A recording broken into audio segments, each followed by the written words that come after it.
Top Gun Maverick is going to be the first film to ever shoot inside the cockpit of an F-18, shoot outside of it, shoot with another one following it. It's pushing cinematic boundaries. It's cinematic history just because it's never been done, but it's also not just taking a little bit of a step. It's taking this massive leap into this area that no one's ever dreamed of touching.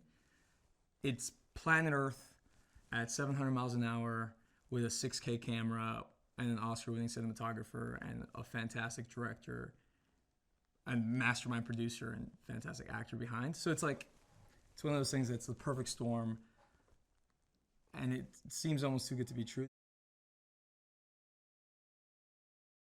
They hadn't really told us about the F-18, if it was confirmed or not. So we thought we were just kind of, for the first month or so, flying to acclimate for just being in the cockpit.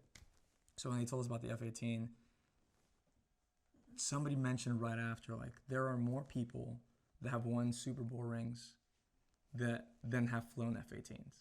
And at that point, I'm like, all right, so I didn't make it as a professional athlete, but I'm going to be able to be to say that I was in an F-18. So that's been extremely special. And yeah, that first moment was I just couldn't believe it.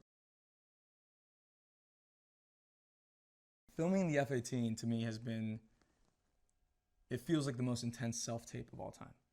Because you're there with 4 cameras facing you, 2 facing out, knowing that you have 2 hours to get this footage. Fanboy is a weapon system operator. He's a backseater, in other words.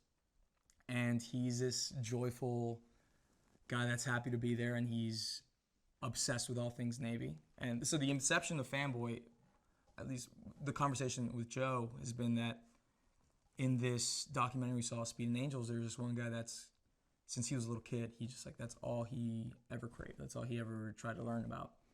And this idea of a weapon system operator that's kind of the same, this guy that's just he knew what he wanted to do from day one, and he went and did it, created Fanboy.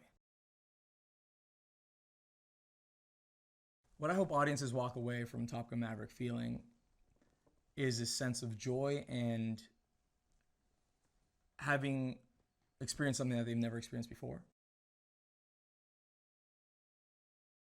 It was knowing you're going to be a part of history. Everything he's done is fantastic, and I don't know, he's a hero through and through.